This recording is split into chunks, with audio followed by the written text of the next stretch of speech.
Hello મિત્રો, જિગીસા કિચનમાં આપનું સ્વાગત છે। તો આજે આપણે બનાવીશું છોલે ભટુરે। તો ભટુરે એ નોર્મલી મેદામાંથી બને છે, પણ આપણે આજે એને ઘઉંના લોટમાંથી બનાવવાના છીએ। મેદો એ શરીર માટે નુકસાનકારક કહેવાય, એટલે મેદાનો ઉપયોગ આપણે નથી કરવાના। આપણે ઘઉંના લોટમાંથી જ બનાવીશું। જો તમારે મેદાનો ઉપયોગ કરવો હોય તો પણ કરી શકાય। મેં અહીંયા ઘઉંનો જ લોટ લીધો છે અને આપણે એકદમ સાદી અને સિમ્પલ રીતે આપણે ભટુરે અને છોલે ચણાનું શાક બનાવવાના છીએ। અને આ શાક એટલું ટેસ્ટી લાગે છે કે તમને વારંવાર ખાવાનું અને બનાવવાનું મન થાય। તો એના માટે મેં અહીંયા 2 વાટકી જેટલા છોલે ચણાને 5 થી 6 કલાક માટે પલાળી દીધા હતા। હવે આપણે કુકરની અંદર એ પલાળેલા ચણા લેશું અને એમાં 2 ગ્લાસ જેટલું પાણી એડ કરીશું અને અડધી ચમચી જેટલું હળદર અને અડધી ચમચી જેટલું મીઠું એડ કરી આપણે આને સારી રીતના મિક્સ કરી આને આપણે 5 થી 6 વિસલ થવા દેવાની છે। તો હવે આપણા ચણા બફાય ત્યાં સુધી આપણે ઘઉંનો રોટલીનો જે લોટ આવે છે એ મેં 3 વાટકી જેટલો લીધો છે। જો તમારે મેદો લેવો હોય તો પણ લઈ શકો છો। અને અડધી વાટકી જેટલો સોજી લીધો છે, 2 ચમચી જેટલી ખાંડ લીધી છે અને મીઠું સ્વાદ પ્રમાણે લેવાનું છે। 2 ચમચી જેટલું આપણે તેલ લેશું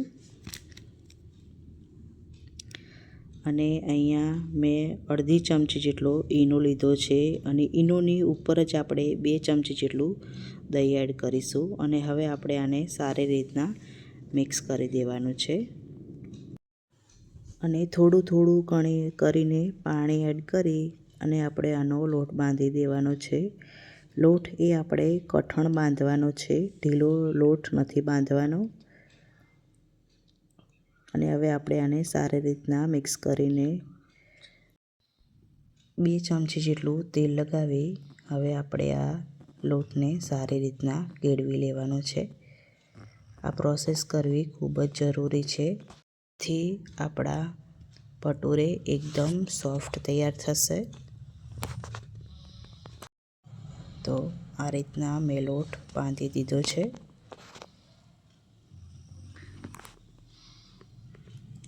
અને હવે આ લોટને ઢાંકીને આપણે 15 મિનિટ સુધી રાખીશું। તો આપણે જોઈશું કે આપણા ચણા બફાઈ ગયા છે કે નહીં।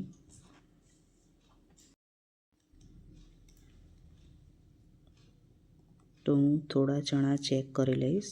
તો આપણા ચણા સરસ રીતના બફાઈ ગયા છે। હવે એ ચણાને હું એક બાઉલની અંદર કાઢી દઈશ। હવે આપણે એક મિક્સર જારની અંદર શાક માટેની ગ્રેવી તૈયાર કરીશું। તો 8 થી 10 લસણની કળી, 2 લીલા મરચાં અને 2 આદુના ટુકડા।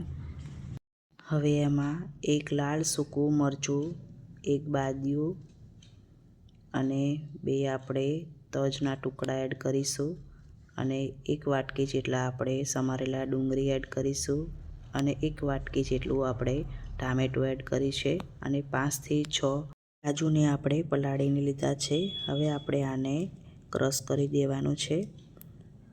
તો તમે જોઈ શકો છો કે મેં મિક્સરની અંદર ક્રશ કરીને આ રીતની ગ્રેવી તૈયાર કરી દીધી છે।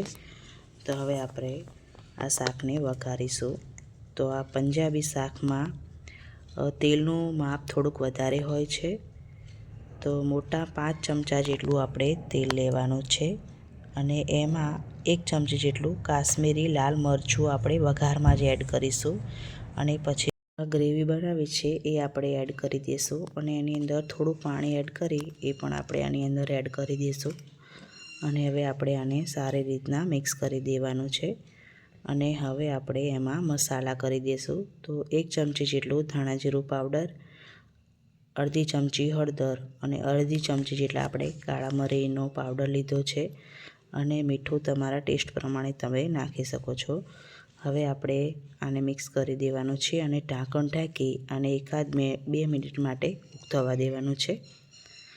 તો 1-2 મિનિટ થઈ ગયા છે અને આપણું તેલ પણ ઉપર આવી ગયું છે, એટલે આપણી ગ્રેવી ચડી ગઈ છે.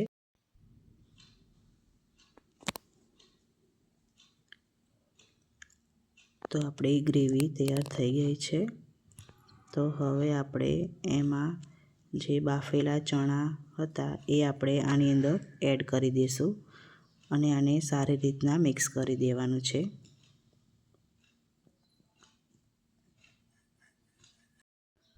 અને થોડા ચણાને હું આવી રીતના ભાગી દઈશ, જેથી આપણું શાક એકદમ ઘટ બનશે. અને એ હવે આપણે આ શાકની અંદર એડ કરીશું અને 1 ચમચી જેટલો ગરમ મસાલો એડ કરવાનો છે. ગરમ મસાલો લાસ્ટમાં જ એડ કરવાનો છે. અને હવે આપણે આને ઢાંકીને 1-2 મિનિટ માટે કૂક થવા દેવાનું છે.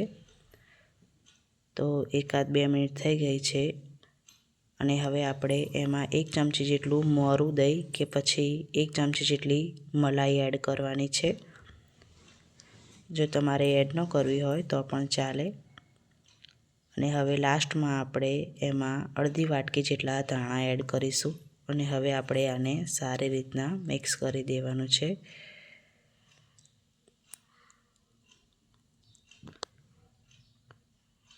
તો આપણા છોલે ચણાનું શાક રેડી છે. હવે આપણે ભટુરે બનાવીશું.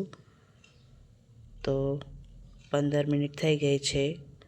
તો આપણે લોટને સારી રીતના મસળી દેવાનો છે અને નાનો એવો લુવો લઈ એની પર થોડું તેલ લગાવી હવે આપણે ભટુરે વણી દેવાના છીએ.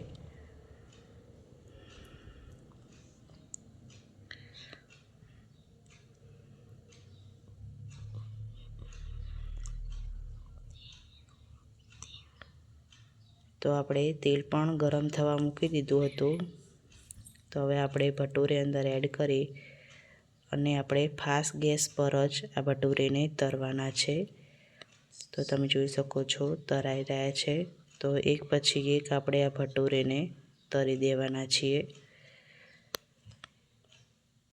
તો એક પછી એક આપણે બધા જ ભટુરે તૈયાર કરી દેવાના છીએ.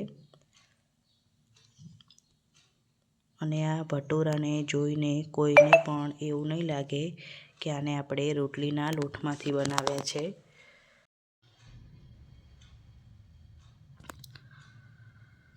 તો હવે આપણે આને સર્વ કરીશું. તો તોડીને પણ જોશું તો એકદમ સોફ્ટ બન્યા છે અને ઉપરથી એકદમ ક્રિસ્પી બન્યા છે. તો મિત્રો, તમને પણ અમારી આ રેસીપી પસંદ આવી હોય તો લાઈક, શેર અને સબસ્ક્રાઈબ કરજો. Thank you.